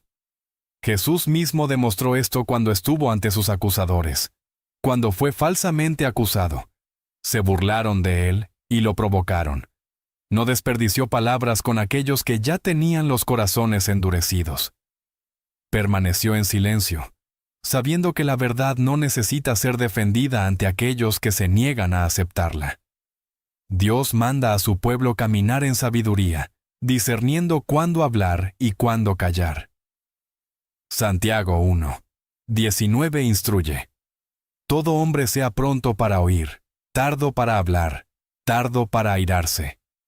Esto no es solo un consejo para la vida diaria, es una estrategia espiritual. Un narcisista a menudo te provocará para que reacciones emocionalmente, para que puedan girar la situación en tu contra. Distorsionarán las palabras, manipularán los hechos y crearán confusión. Pero la sabiduría te permite ver a través de esas tácticas y mantener la calma, estar compuesto y anclado en la verdad. No es debilidad negarse a participar, es fortaleza. La verdadera sabiduría no busca demostrar un punto. Busca mantener la paz y honrar a Dios. Pero Él no fue manipulado por las expectativas, ni por las demandas de aquellos que buscaban controlarlo. En Mateo 10:16, les dijo a sus discípulos: He aquí, yo os envío como ovejas en medio de lobos. Sed, por tanto, astutos como serpientes y sencillos como palomas. Esto significa que estamos llamados a ser perspicaces, no ingenuos. Una persona sabia no permite que la lastimen, engañen ni manipulen repetidamente. Reconocen cuándo es el momento de alejarse, no enojados, sino en obediencia al mandato de Dios de proteger la paz que Él ha dado. La sabiduría divina también nos enseña a poner las cosas en las manos de Dios, en lugar de tomar venganza por nuestra cuenta. Romanos 12:19 nos recuerda: No os venguéis, amados míos, sino dejad lugar a la ira de Dios, porque está escrito: Mía es la venganza, yo daré el pago, dice el Señor. Es tentador querer exponer a un narcisista y probar sus malas acciones al mundo, hacer que enfrenten las consecuencias. Pero la sabiduría enseña paciencia, enseña a confiar en la justicia de Dios, en lugar de en la venganza humana. Cuando tratamos de manejar las cosas por nuestra cuenta, A menudo empeoramos la situación. Pero cuando entregamos la situación a Dios, Él actúa de maneras que nunca podríamos orquestar por nuestra cuenta. La Biblia es clara. La sabiduría no es solo algo que desarrollamos con el tiempo, es algo que debemos pedir. Santiago 1:5 dice: Y si alguno de vosotros tiene falta de sabiduría, pídala a Dios, el cual da a todos abundantemente y sin reproche, y le será dada. La sabiduría es un don divino, y aquellos que la buscan la encontrarán. Al tratar con un narcisista o cualquier persona difícil, la sabiduría debe ser nuestra base. Guarda nuestros corazones de la amargura. A lo largo de su ministerio, Jesús encontró personas cuyos corazones estaban endurecidos por el orgullo, ya fueran los líderes religiosos, la élite adinerada o incluso sus propios discípulos en ocasiones. Él se enfrentó a individuos que se negaron a humillarse ante Dios. Sin embargo, Jesús nunca desperdició su energía tratando de forzarlos a entender. En cambio, respondió con sabiduría, verdad y discernimiento, siempre sabiendo cuándo hablar y cuándo permanecer en silencio. Sus tratos con corazones orgullosos sirven como el ejemplo supremo de cómo navegar relaciones difíciles con aquellos que se niegan a corregir su actitud. Uno de los encuentros más impactantes de Jesús con personas orgullosas fue con los fariseos. Ellos eran la élite religiosa de su tiempo, hombres que se enorgullecían de su conocimiento de la ley y de su rectitud externa, pero sus corazones estaban lejos de Dios. Se preocupaban más por el estatus, el control y la importancia personal que por la verdadera obediencia al Señor. En Mateo 23, 27 y 28, Jesús los reprendió severamente, diciendo: «Ay de vosotros, escribas y fariseos, hipócritas, porque sois semejantes a sepulcros blanqueados, que por fuera a la verdad se muestran hermosos, pero por dentro están llenos de huesos de muertos y de toda inmundicia. Así también vosotros, por fuera a la verdad os mostráis justos ante los hombres, pero por dentro estáis llenos de hipocresía y de iniquidad». Jesús no intentó discutir con ellos ni convencerlos de cambiar. Simplemente habló la verdad y los dejó enfrentarse a sus propios corazones endurecidos. Sabía que ningún debate rompería su orgullo, a menos que ellos eligieran humillarse. Hubo ocasiones, sin embargo, cuando Jesús no participó en absoluto. Cuando fue arrestado y llevado ante Poncio Pilato, fue falsamente acusado por los sumos sacerdotes y los ancianos. En lugar de defenderse, permaneció en silencio. Mateo 27, 12 al 14 dice: «Y cuando lo acusaban los principales sacerdotes y los ancianos, no les respondió palabra. Entonces Pilato le dijo: ¿No oyes cuántos testimonios te contraen?» Pero Jesús no le respondió ni una palabra, de modo que el gobernador se maravillaba mucho. Jesús entendió que discutir con personas que ya habían tomado su decisión era inútil. No perdió tiempo tratando de probar su inocencia a aquellos que estaban cegados por su propia justicia. Su silencio fue más poderoso que cualquier defensa que hubiera podido dar. Incluso entre sus propios discípulos, Jesús tuvo que abordar el orgullo. Santiago y Juan, dos de sus seguidores más cercanos, una vez se le acercaron pidiéndole posiciones de honor en su reino. Querían sentarse a su derecha e izquierda, buscando estatus en lugar de servicio. En lugar de reprenderlos severamente, Jesús corrigió pacientemente su perspectiva. En Marcos 10, 42 al 45 les dijo: «Sabéis que los que son tenidos por príncipes de las naciones se enseñorean de ellas, y sus grandes ejercen sobre ellas potestad. No será así entre vosotros, sino que el que quiera hacerse grande entre vosotros será vuestro servidor. Y el que de vosotros quiera ser el primero será siervo de todos. Porque el Hijo del Hombre no vino para ser servido, sino para servir, y para dar su vida en rescate por muchos». Jesús no los avergonzó por su orgullo. Los redirigió hacia la verdad. Les mostró que la verdadera grandeza en el reino de Dios viene a través de la humildad y el servicio, no a través de la autopromoción, Otro ejemplo de cómo Jesús manejó los corazones orgullosos se ve en su conversación con el joven rico. Este hombre vino a Jesús preguntando qué debía hacer para heredar la vida eterna. Aparentemente, era justo, seguía los mandamientos y vivía una vida moral. Pero cuando Jesús le dijo que vendiera sus posesiones, las diera a los pobres y lo siguiera, el hombre se fue triste. No estaba dispuesto a dejar atrás su riqueza porque su corazón estaba atado por el orgullo y el materialismo. Jesús no lo persiguió, no intentó convencerlo de reconsiderar. Simplemente lo dejó ir, permitiéndole tomar su propia decisión. Jesús nunca forzó a nadie a cambiar. Les presentó la verdad, pero dejó la decisión en manos de Dios, en sus manos.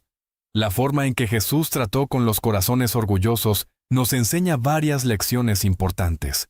Habló la verdad sin miedo, pero no desperdició tiempo discutiendo con aquellos que se negaban a escuchar.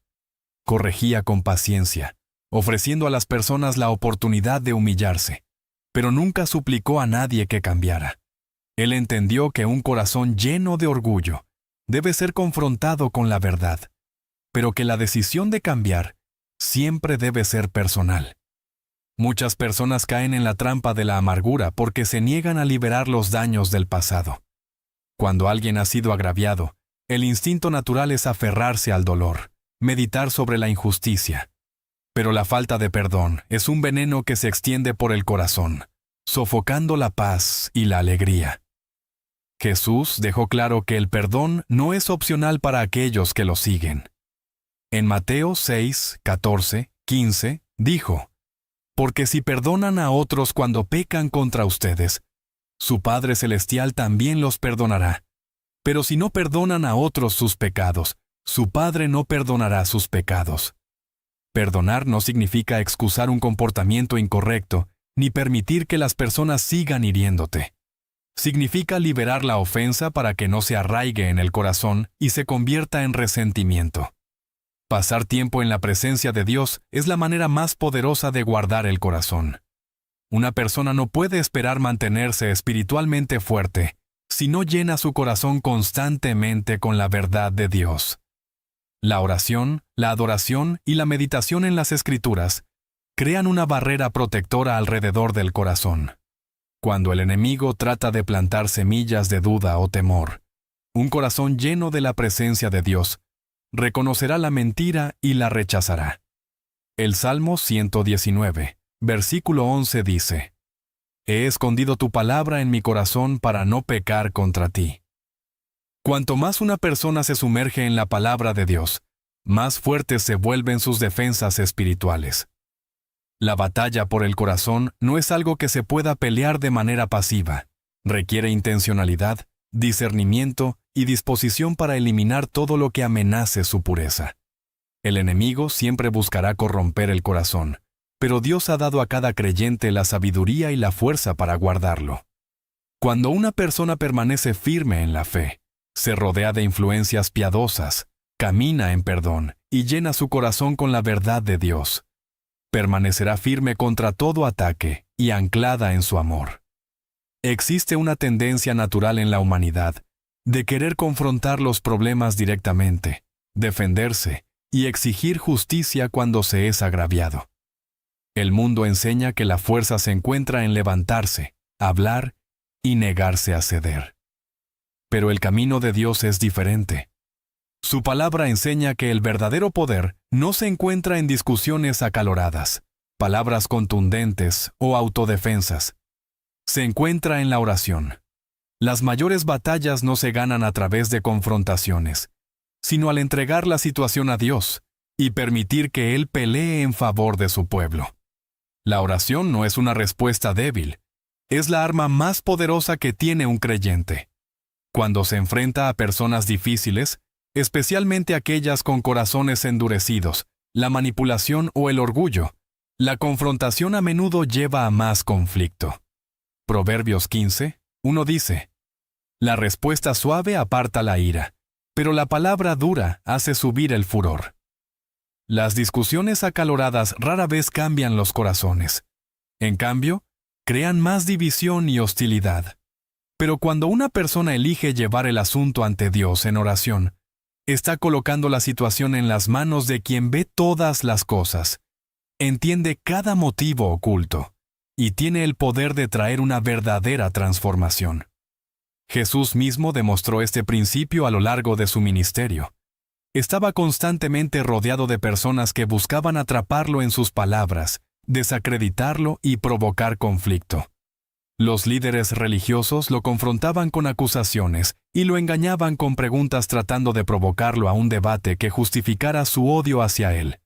Sin embargo, Jesús no cayó en su trampa, no discutió, ni desperdició tiempo tratando de convencerlos de la verdad, cuando sus corazones ya estaban cerrados. En lugar de eso, a menudo se retiraba a orar. Lucas 5:16 dice: Pero Jesús se retiraba a lugares solitarios y oraba. Él entendió que la oración era donde realmente se ganaban las batallas, no a través de interminables debates con aquellos que se negaban a escuchar. Uno de los mayores ejemplos de elegir la oración sobre la confrontación se vio en el jardín de Getsemaní. Mientras Jesús se preparaba para enfrentar la traición, el arresto y la crucifixión, pudo haber confrontado a Judas, haber expuesto su traición o haber tratado de detener lo que venía. Pero en lugar de eso, fue a su Padre en oración. En Mateo 26:39, oró: Padre mío, si es posible, pase de mí esta copa, pero no sea como yo quiero, sino como tú quieras. En lugar de resistirse o tratar de pelear la batalla a su manera, entregó la situación a Dios. Este acto de sumisión no mostró debilidad, sino que demostró la fuerza suprema de la fe. Muchos creen que defenderse significa confrontar directamente a los demás, probar su punto o exponer los errores. Pero la Biblia enseña un tipo diferente de fortaleza, el tipo que confía en que Dios será el defensor. Éxodo 14:14 declara: El Señor peleará por ustedes solo quédense quietos. Esto no significa que una persona nunca deba hablar la verdad o establecer límites, pero sí significa que no debe confiar en su propia fuerza para resolver los conflictos que pertenecen a las manos de Dios. La confrontación a menudo escala la tensión, mientras que la oración invita a la intervención divina. El poder de la oración es evidente en la manera en que cambia no solo las situaciones, sino también los corazones. Cuando una persona ora, en lugar de involucrarse en un conflicto infructuoso, abre la puerta para que Dios actúe de maneras que no puede ver. La oración suaviza el corazón de quien ora, reemplazando la frustración y el resentimiento con paz y confianza. También tiene el poder de suavizar los corazones de los demás, incluso aquellos que parecen inmutables. En Santiago 5:16 dice: La oración del justo es poderosa y eficaz. Cuando alguien ora por sus enemigos, por aquellos que los maltratan, se está alineando con el corazón de Dios. Jesús les mandó a sus seguidores adoptar un enfoque radicalmente diferente ante la oposición. En Mateo 5:44, dijo: Pero yo les digo, amen a sus enemigos y oren por quienes los persiguen. El mundo dice que se debe responder luchando, buscando venganza, exponiendo los errores a toda costa. Pero Jesús llama a su pueblo a responder con amor y oración. Esto no significa permitir el abuso o habilitar el comportamiento pecaminoso, pero sí significa liberar el deseo de venganza personal y confiar en la justicia de Dios. La oración también es la clave para superar las emociones que surgen en situaciones difíciles. Cuando se enfrenta a hostilidad, es fácil responder con ira, frustración o miedo. Pero Filipenses 4:6 y 7 instruye: No se angustien por nada. Hay un profundo deseo en el corazón humano por justicia. Cuando se ha hecho mal, cuando las personas engañan, manipulan y lastiman a otros sin consecuencias, hay un instinto de exigir responsabilidad. El mundo enseña que defenderse significa buscar venganza, exponer los errores y asegurarse de que se haga justicia de la manera que parece correcta. Pero la palabra de Dios enseña algo completamente diferente. Le dice a su pueblo que se retire y deje que Él sea el juez. Él solo ve cada motivo oculto, cada pensamiento secreto y cada injusticia.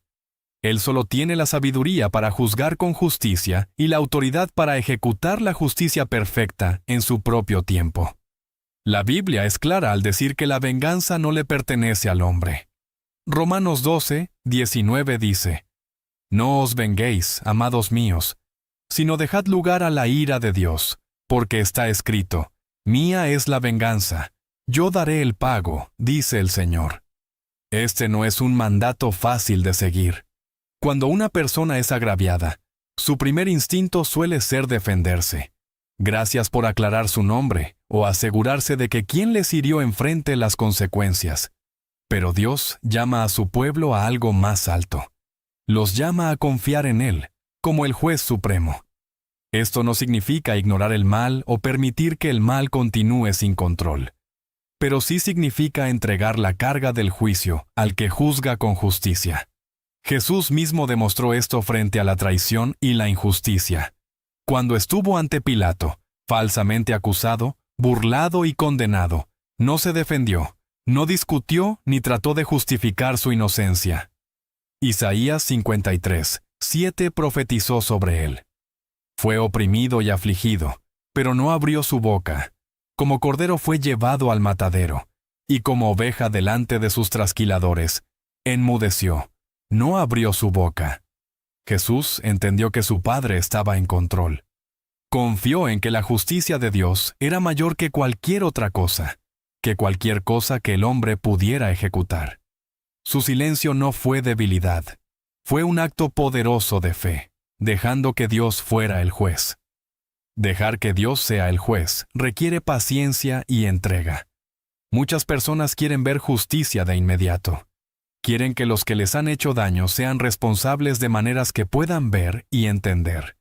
Pero el tiempo de Dios no es el tiempo del hombre. Él ve más allá del momento presente. Él conoce toda la historia.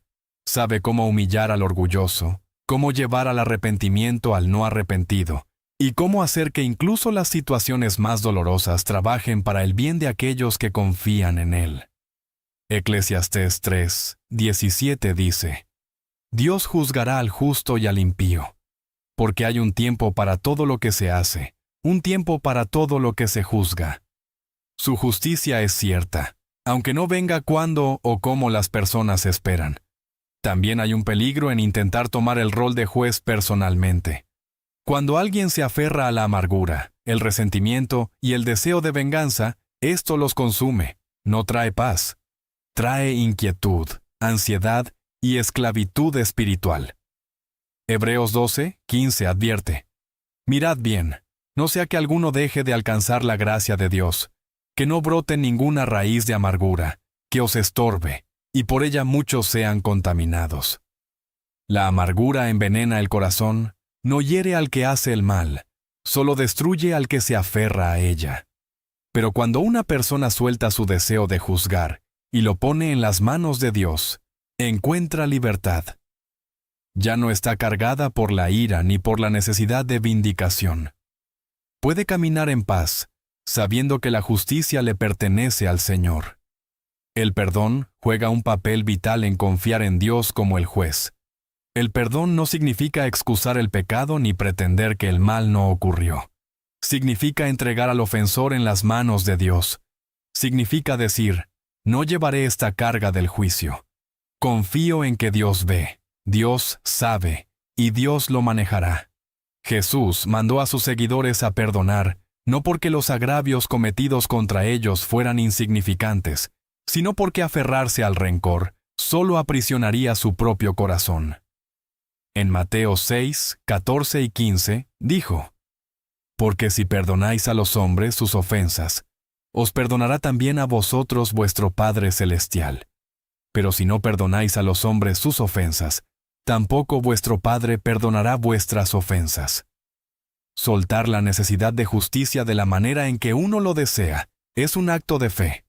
Es decir: Dios, confío más en ti que en mi propio sentido de justicia. La justicia de Dios no solo se trata de castigo, sino de redención. Él no simplemente juzga al impío, los llama al arrepentimiento. Muchas veces, las personas quieren ver consecuencias inmediatas para quienes les han hecho daño, pero el corazón de Dios es para la restauración. Él da tiempo para que las personas se arrepientan, se aparten de sus caminos y sean transformadas. En 1 de Pedro 3, 9, dice: El Señor no tarda en cumplir su promesa, según algunos la entienden por tardanza, sino que es paciente con vosotros, no queriendo que nadie perezca, sino que todos vengan al arrepentimiento. Incluso cuando alguien parece no merecer la misericordia, Dios extiende gracia. Él solo conoce el corazón. Él solo sabe quién cambiará y quién se endurecerá aún más. Por eso el juicio le pertenece a Él y no al hombre. Para aquellos que han sufrido heridas profundas, puede ser difícil confiar en la justicia de Dios. Puede parecer que soltar significa permitir que el mal quede sin respuesta. Pero soltar significa creer que Dios ve cada lágrima, cada injusticia, cada acto oculto, y que Él traerá justicia de manera perfecta. Isaías 30, 18 dice: Por tanto, el Señor esperará para tener piedad de vosotros, y por tanto se levantará para mostraros compasión. Porque el Señor es un Dios de justicia. Dichosos todos los que esperan en Él. Su justicia no está ausente, está en acción, incluso cuando no puede verse. Caminar en confianza significa rendir el control. Significa negarse a dejar que la ira, la amargura o el deseo de venganza echen raíces en el corazón. Significa orar por aquellos que te han hecho daño, no porque lo merezcan, sino porque Dios lo manda. Significa creer que sus caminos son más altos, que su juicio es perfecto y que su justicia nunca fallará. Los que confían en Él nunca serán sacudidos.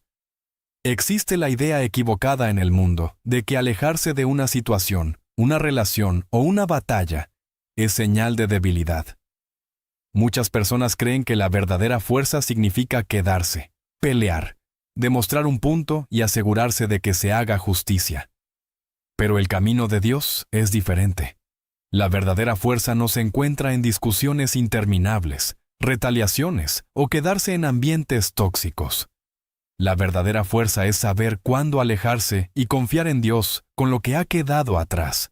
No es un acto de cobardía, es un acto de fe. Jesús mismo demostró este tipo de fortaleza a lo largo de su ministerio. Nunca tuvo miedo de confrontar la verdad, pero también sabía cuándo retirarse. En Lucas 4, 28 a 30, después de hablar en la sinagoga, la gente se llenó de furia y quiso echarlo por un acantilado. Pero él no discutió, no defendió su caso ni trató de convencerlos. En cambio, caminó tranquilamente por la multitud y siguió su camino. Sabía que sus corazones estaban endurecidos y que ninguna cantidad de razonamientos los cambiaría. No tenía nada que probar. Sabía cuál era su propósito y que Dios estaba en control. Alejarse requiere gran sabiduría y discernimiento. Hay momentos en los que una persona está llamada a mantenerse firme y soportar, pero también hay momentos en los que Dios deja claro que es hora de irse. Quedarse en un lugar donde uno está constantemente agotado, irrespetado o impedido de crecer en la fe, no siempre es noble. Puede ser perjudicial. Proverbios 22, 3 dice: El prudente ve el mal y se esconde. Los simples pasan y reciben el daño. A veces lo más sabio y fuerte que se puede hacer es alejarse de una situación dañina en lugar de tratar de forzar un cambio donde los corazones no están dispuestos. Muchas personas luchan con la idea de alejarse porque temen ser malentendidos. Les preocupa lo que otros pensarán o dirán. Temen parecer débiles o dar la impresión de que se han rendido. Pero la verdadera fuerza no se mide por las opiniones de las personas. Se mide por la obediencia a Dios. En Mateo 10, 14, Jesús instruyó a sus discípulos: Si alguno no los recibe ni escucha sus palabras, salgan de esa casa o ciudad y sacudan el polvo de sus pies. No les dijo que se quedaran a discutir. No les dijo que obligaran a las personas a aceptar la verdad. Les dijo que siguieran adelante. Alejarse no fue un fracaso, fue fe en acción. Hay una fortaleza en negarse a involucrarse en batallas que no te pertenecen. Muchas personas desperdician su energía tratando de cambiar a los demás, tratando de probar su valor, tratando de arreglar lo que solo Dios puede arreglar. Pero algunas batallas no están hechas para ser luchadas. En Éxodo 14:14 dice: El Señor peleará por ustedes. Ustedes solo deben estar tranquilos. La fortaleza se encuentra al rendir el control a Dios, confiando en que Él ve lo que no se ve, y que Él manejará lo que necesita ser manejado. Alejarse no siempre se trata de rendirse. Se trata de apartarse para que Dios pueda actuar. Uno de los mayores signos de madurez espiritual es saber cuándo soltar. Aferrarse a situaciones tóxicas, relaciones insalubres o batallas alimentadas por el orgullo puede obstaculizar el caminar de una persona con Dios. El enemigo quiere que las personas permanezcan atrapadas en distracciones, desperdiciando su tiempo y energía en cosas que no están alineadas con la voluntad de Dios. Pero Isaías 43, 18, 19 recuerda a los creyentes: olviden las cosas de antaño, no se concentren en el pasado. Miren que yo estoy haciendo algo nuevo, ya está brotando, ¿no lo perciben? A veces, Dios llama a su pueblo a alejarse para llevarlos a algo mejor. Alejarse no significa caminar en amargura ni resentimiento, no significa irse enojado o dejar las cosas de una manera que cause más daño. La verdadera fuerza se encuentra al irse con paz, con gracia y con la fe de que Dios sigue estando en control. Significa liberar la necesidad de cierre, la necesidad de vindicación, la necesidad de probar algo. Significa confiar en que Dios se encargará de lo que se dejó atrás, que Él tratará con la injusticia y que traerá sanidad donde se necesita. Jesús no rogó a las personas para que lo aceptaran, no forzó a nadie a creer en Él. Habló la verdad. Pero cuando la gente la rechazó, Él siguió adelante. En Juan 6, 66 a 67. Después de enseñar verdades difíciles, muchos de sus discípulos se apartaron y ya no lo siguieron. Él no los persiguió, tratando de convencerlos de quedarse. En su lugar, se volvió hacia los 12 y les preguntó simplemente: ¿también quieren irse? Jesús sabía que no todos lo recibirían, y estaba en paz con eso. No vio su rechazo como un fracaso. Confió en el plan del Padre, y siguió adelante con su misión. Hay una libertad poderosa que viene con saber cuándo alejarse. No se trata de huir de la responsabilidad, ni de evitar situaciones difíciles. Se trata de reconocer cuándo Dios te llama a avanzar. Algunas puertas se cierran por una razón, algunas relaciones terminan por una razón, algunas temporadas llegan a su fin para que una nueva pueda comenzar. Eclesiastés 3, 1 dice: todo tiene su tiempo, y todo lo que se quiere debajo del cielo tiene su hora. La fortaleza se encuentra en confiar en que el tiempo de Dios es perfecto. Dejar ir no es perder, es hacer espacio para lo que Dios tiene preparado. Es confiar en que Él es quien dirige los pasos, que Él es quien abre y cierra puertas, y que Él siempre trabaja para el bien de aquellos que le aman. Alejarse con fortaleza significa caminar en obediencia, caminar en fe, y caminar con la confianza de que los planes de Dios son más grandes que todo lo que se ha dejado atrás. Dios llama a su pueblo a una manera de vivir más alta, una que no depende de la fuerza humana, la represalia o el orgullo, sino que descansa en su sabiduría, su justicia y su tiempo. Cuando se enfrenta al narcisismo, el orgullo y la manipulación, la respuesta no debe ser alimentada por la ira ni por la necesidad de control. En cambio, la palabra de Dios enseña un camino de discernimiento, paciencia y confianza inquebrantable en su plan. Reconocer el espíritu del narcisismo permite a los creyentes guardar su corazón y caminar en sabiduría en lugar de confrontar con frustración. Dios manda a su pueblo a responder con sabiduría, evitando batallas innecesarias que solo conducen a la destrucción. Jesús dio el ejemplo supremo al tratar con corazones orgullosos, nunca permitiéndose ser arrastrado a discusiones estériles, sino hablando la verdad con gracia y alejándose cuando era necesario. Guardar el corazón es esencial para asegurarse de que la amargura, el resentimiento o el deseo de venganza no echen raíces. La oración es mucho más poderosa que la confrontación. Cuando las emociones se elevan y la injusticia parece abrumadora, recurrir a Dios en oración invita su poder a la situación. Cambia la batalla de las manos humanas a las manos divinas, donde se encuentra la verdadera justicia. Dejar que Dios sea el juez trae paz, eliminando la carga de la venganza y confiando en que Él ve todas las cosas y traerá justicia de su manera perfecta. Finalmente, alejarse no es debilidad, es fortaleza. Es un acto de fe que confía en el plan mayor de Dios. Es la capacidad de soltar lo que no se puede controlar y avanzar en obediencia. La fortaleza no consiste en mejorar uno mismo ante los demás, sino en seguir la dirección de Dios sin dudar. Aquellos que caminan en su sabiduría encontrarán la verdadera libertad, inquebrantables ante las pruebas de este mundo, anclados en la certeza de que solo Él está en control.